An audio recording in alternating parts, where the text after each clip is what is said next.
రాజం ఓ private ఆసుపత్రిలో ఓ విచారణ ఘటన చోటు చేసుకుంది. బోరాడ గ్రామానికి చెందిన రోస్మిత అనే మహిళ నిన్న డెలివరీ కోసం అయితే రావడం జరిగింది. ఈ రోజు అయితే 12 బిడ్డకు జన్మనిచ్చింది. ఆ 12 బిడ్డ బాగుంది, తల్లి బాగుందనే తరుణంలో కుటుంబ సభ్యులేమి బంధువులు అయితే చాలా ఆనందం వ్యక్తం చేశారు. ఇంతలో విషాద ఘటన చోటు చేసుకుంది. ఈరోజు ఆ తల్లి చనిపోవడంతో అయితే మాత్రం ఎలా చనిపోయిందనేది తెలియని పరిస్థితి వీళ్ళది. దీనికి సంబంధించి అయితే ఎవరైతే చనిపోయి ఉన్నారో ఆ భర్త అయితే ఉన్నారో మాట్లాడే ప్రయత్నం చేద్దాం. బ్రదర్, ఏం జరిగింది? నిన్న ఎన్ని గంటలు తీసుకొచ్చారు? ఈరోజు ఏం చెప్పారు? నిన్న 10కి తీసుకొచ్చాను సార్. 10కి తీసుకొచ్చి టెస్టులు అన్నీ చేశాను. అన్ని టెస్టులు చేశాను సార్. నాలుగు ఏవి చేయమంటే అన్ని టెస్టులు చేశాను. ఎన్ని టెస్టులు అంటే అన్ని టెస్టులు చేయించాము సార్. అన్నీ చేసాం. చేసిన తర్వాత బాగానే ఉందని చెప్పారు. పేషెంట్ ఒక్కోసారి ప్రాబ్లం లేదని చెప్పారు. పేషెంట్ తోటి మాట్లాడినా టెన్షన్ పడుతుంది పేషెంట్ అన్నారు. సరే అనుకొని మెడిసిన్లు అన్నీ ఎక్కించారు. ఏటి ప్రాబ్లం లేదని చెప్పారు. అంతే తప్ప మీకు సివియర్ అయితే ఏదైనా చెప్పండి, నాకు ప్రాబ్లం చెప్పండి అని అడిగాను సార్. నాకు ప్రాబ్లం చెప్పండి, కప్ మేజర్ తీసుకెళ్ళిపోతుంది, ప్రాబ్లం అంతే ఏది లేదండి అని చెప్పారు సార్. ఈరోజు పుట్టాక అయితే మాత్రం బిడ్డ తల్లి అంతా బాగానే ఉన్నారా? Super sir. 5 సెకండ్లు బాగున్నారు సార్. 5 సెకండ్లు.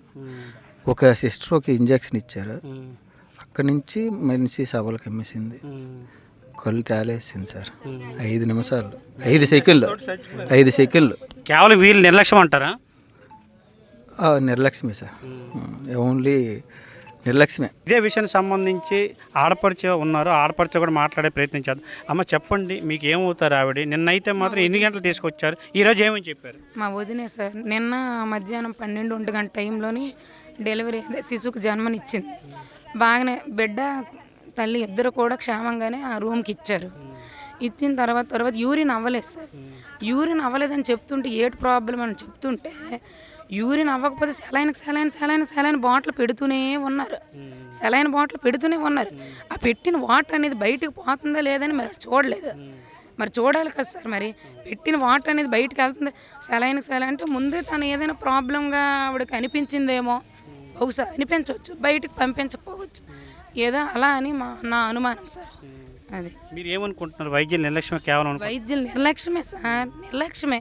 నిర్లక్ష్యం కాకపోతే డెలివరీ అయిన కేసుకి ఐసీయూలో పెట్టాలి. అవునా సార్? ఐసీలో పెట్టాలి. ఐసీలో పెట్టకుండా మామూలుగా నార్మల్గా ఒక రూమ్, స్పెషల్ రూమ్ 18,000 పెట్టి ఆ రూమ్ తీసుకున్నాం సార్. ఆ రూమ్లో పెట్టేశారు. మరి పేషెంట్ ఎలా ఉంది? బిడ్డ బాగున్నప్పుడు తల్లి కూడా బాగానే ఉంటుంది కదా సార్. అటువంటి తల్లి ఒక నిమిషంలోనే మాయమైపోయిందంటే దాని ఇదేంటి సార్? మరి ఇక్కడ ఉన్నటువంటి స్టాఫ్, ఇక్కడ ఉన్నటువంటి డాక్టర్ల నిర్లక్ష్యం వల్లే ఈరోజు తను నిండు ప్రాణం బలైపోయింది సార్. అది ఎవరు డెలివరీ చేసింది? ఎవరు? ఏ doctor? Madhavilatha madam. Night time కూడా అందుబాటులో ఉండరు సార్. నైట్ టైం కూడా అందుబాటులో ఉండరు. ఒక పేషెంట్ అమ్మ నాయన ఇలాగ దగ్గుతుంది, లేకపోతే తర్వాత తనకి నైట్ డ్యూటీ షిఫ్ట్లు వేస్తారు. దేనికి సార్? పడుకోవడానికి వేస్తారు షిఫ్ట్లు. నైట్ డ్యూటీ పేషెంట్లు నైట్ డ్యూటీ ఉన్నప్పుడు నైట్ డ్యూటీ చూడాలి అంటే వీళ్ళకి తెలుసు, మనకు తెలియనప్పుడు ఏదైనా తగ్గిపోద్దులే, పర్వాలేదు, తగ్గిపోద్దులే అంటే మనం వాళ్ళకు ఊరుకోవాలి అంతే. తగ్గిపోద్దని అంటే వాళ్ళకు ఉండిపోవాలి సార్. అంతవరకు ఏమీ లేదు అనుకొని లాస్ట్కి డెడ్ బాడీని ఇచ్చారు సార్ మాకు చేతికి. అది అంటే మంచిగా ఉంటుందని. ఇది ఇక్కడ పరిస్థితి చూసుకున్నట్లయితే ఏదైతే రాజంపట్నం చెందిన private hospital sunrise hospital, ఈ రాజం వైసీపీ ఇన్ఛార్జ్ తలే రాజేష్ హాస్పిటల్గా ఇది తెలిసింది. అయితే ఈ హాస్పిటల్లో నిన్న బోరాడ గ్రామానికి చెందిన రోస్మిత అనే మహిళ డెలివరీ కోసం అయితే ఈ హాస్పిటల్ రావడం జరిగింది. ఈ హాస్పిటల్కి వచ్చాక ఈరోజు అయితే మాకు డెలివరీ చేయడం జరిగింది. 12 మగబిడ్డ జన్మడం జరిగింది. తల్లి బిడ్డ క్షేమం అయితే ఈరోజు సాయంత్రం వరకు బాగానే ఉన్నారని చెప్పేసి అటు భర్త కావచ్చు, తల్లిదండ్రులు కావచ్చు, బంధువులు అయితే మాత్రం చాలా ఆనందం వ్యక్తం చేశారు. ఇంతలో విషాద ఘటన అయితే చోటు చేసుకునే పరిస్థితి కనిపించింది. ఏం జరిగిందో తెలియదు కానీ కేవలం వాళ్ళ నిర్లక్ష్యం వల్ల అయితే మాత్రం ఈరోజు ఎవరైతే డెలివరీ అయ్యారో ఆ మహిళ అయితే చనిపోవడం జరిగింది. దీనిపై మరి అధికారులు ఎటువంటి చర్యలు తీసుకుంటారు అనేది వేచి చూడాలి.